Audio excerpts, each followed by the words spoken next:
Hello students. In this part we are going to discuss with the architecture of the Delhi Sultanate. Advent of the Turks or the arrival of the Turks influenced every aspect of Indian culture. Their culture we got some kind of influence.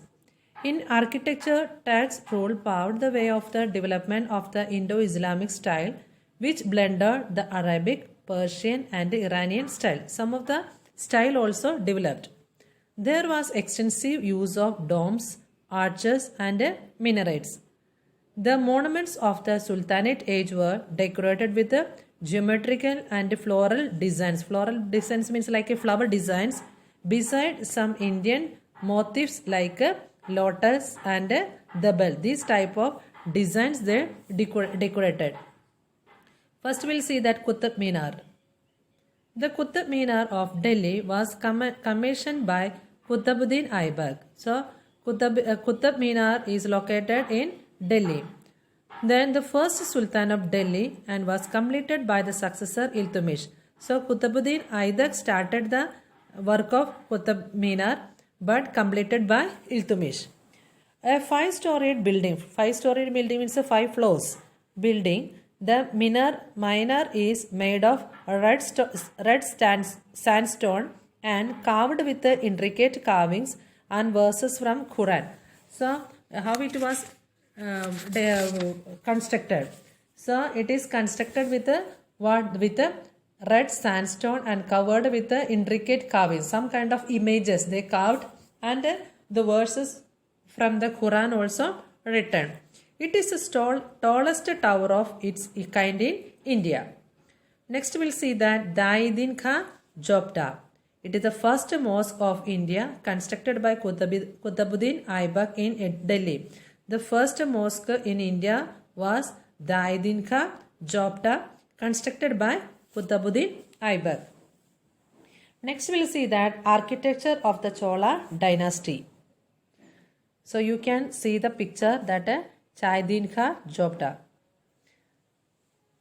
Architecture of the Chola dynasty. So till now we were discussed about the architecture of Mughal dynasty. Now we'll see that the architecture of the Chola dynasty. Among the ruling dynasties of South India, Cholas in particular were great patrons of art and architecture. So they liked art and architecture. That is why they were the patrons of this art and architecture. They built many temples at Thanjavur, Mahabalipuram, that is Mamallapuram and Kanchi. In these are the places they built some of the temples. They promoted the Dravidian style of architecture with its multi-storied pyramid like a tower called Vimana with lofty gopurams. Lofty gopurams means like a big gopurams they constructed. The interior had pillared assembly hall called Mandabas. So the interior assembly hall was known as that Mandabas. And the main deity was kept in the sanctum, that is Garbhagriha. What is the deity? Then main deity means the what is in the god or goddess body kept in the sanctum, that is known as that Garbhagriha. Next we'll see that the Brihadishwar temple. Brihadishwar or the Rajeshwara temple called the big temple is dedicated to Lord Shiva. So you have to understand that Brihadishwar temple or the Rajeshwara temple is dedicated to whom? Then Lord Shiva. You can underline your textbook. Then it was built by the great Chola king first in Thanjavur. So this Brihadishwar temple was built by Chola king first. So you can underline your textbook. Then beautiful Chola fresco painting adorn the inner walls of the temple. Some kind of painting we can see inside the or the walls of the temple. One of the outstanding temple in South India, the Brihadishwar temple, is the Chola dynasty's first contribution to Dravidian temple architecture. So Brihadishwar temple was the one of the outstanding temple in South India. What makes the construction so unique is the variation from the usual temple building style of having a tall gopuram and a smaller vimana. Then next we'll see that the architecture of the Mughal period. A new tradition of architecture started during the Mughal era. Then after Chola, then Mughal era started. The monuments were constructed on high plinth. What is the meaning of high plinth? It's having the big basement, or the heavy basement is there. On that only they are constructing. That is why the monuments were constructed on big plinths. Marble was mostly used as construction material, and flowing water in the form of fountain were extensively used. The water foundation water fountain also constructed or they prepared. Besides, marble, colored or the precious and semi-precious stones were used to decorate the building. So mostly they were used some kind of marble and colored stones to build the construction. We'll see that Fatehpur Sikri. After his military victories over Chittoor and Ranthambore, Akbar decided to shift his capital from Agra to a new location. So, after the military victorious, Akbar decided to shift his place to a new location. Then, on the Sikri ridge, to honor the Sufi Saint Salim Christi, then here he commenced the construction of a planned walled city. So he made a planned walled city and constructed a series of royal palaces, court, mosque, private quarters and other utility buildings. So when he shifted, then he started many buildings. He named the city Fatehbad. So you can underline. Then who named the city as Fatehbad? Akbar. With Fateh. What is the meaning of Fateh? Fateh means victorious. So you can underline your textbook. The city named by Akbar. City's name was Fatehbad. So what is the meaning of Fateh? Victorious. So it was called Fatehpur Sikri. Fatehpur Sikri is one of the best preserved collection of Mughal architecture. Next we'll see that Buland Darwaza.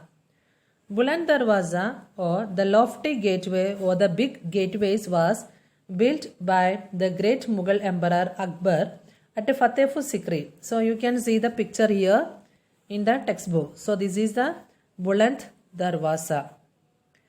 So Buland Darwaza or the lofty gateway was built by whom? Akbar. Then Akbar built the Buland Darwaza as a victory arch to commemorate his successful Gujarat campaign. So, victory arch is done to remember his successful Gujarat campaign. The Buland Darwaza was set into south wall of Congregational Mosque, the Jama Masjid at Fatehpur Sikri. The Darwaza rises to a height of 55 meters. So how much height was there for Darwaza? 55 meters. Then and is topped by pillars and chaitris. It is one of the most famous Islamic structure in Fatehpur Sikri and echoes the early Mughal design with a simple ornamentation, the carved verses from the Quran and soaring arches. Soaring arches means some very big or the high arches also can be seen, and also some of the verses were written or taken from Quran. Taj Mahal is another notable 5-storied building in Fatehpur Sikri with excellent architectural design. So Fatehpur Sikri, the Taj Mahal was the another notable building. Then next we'll see the Red Fort. So in the picture you can see the Red Fort picture. So Red Fort. Red Fort was built at the fortified family palace of Shahjahanabad, capital of Mughal Emperor Shah Jahan. So how we got the name, who constructed this Red Fort? So the Red Fort was built as the fortified family palaces of Shahjahanabad, capital of the Mughal Emperor Shah Jahan. So who built? Then Red Fort is built by Shah Jahan. The Red Fort is considered to represent zenith of Mughal creativity under Shah Jahan, and consists of other important structures such as the Diwani Am, Diwani Khas, Moti Masjids, Hayat Bag and Ragha Nagar. These are the some other important structures. Next we will see that Taj Mahal. You can see the picture. It is very world famous. The Taj Mahal is a white marble museum located in Agra. So, the Taj Mahal is a white marble museum located in Agra, Uttar Pradesh. You can underline your textbook. Taj Mahal is located where? It was built by Mughal Emperor Shah Jahan. So, Taj Mahal is built by Shah Jahan. For whom? For the memory of his third wife Mumtaz Mahal. So, for the memory of Mumtaz Mahal, this Taj Mahal is constructed. Taj Mahal is regarded as the finest example of Mughal architecture and is considered as one of the 7 wonders of the world. So, it is the one of the important architecture in the finest example of Mughal architecture, that Taj Mahal. And Taj Mahal is considered as the one of the world wonders, one of the 7 wonders of the world. The Taj Mahal is widely recognized as the jewel of Muslim art in India and one of the universally admired masterpiece of the world heritage. The world heritage, this Taj Mahal is very important. It is attracted to the people.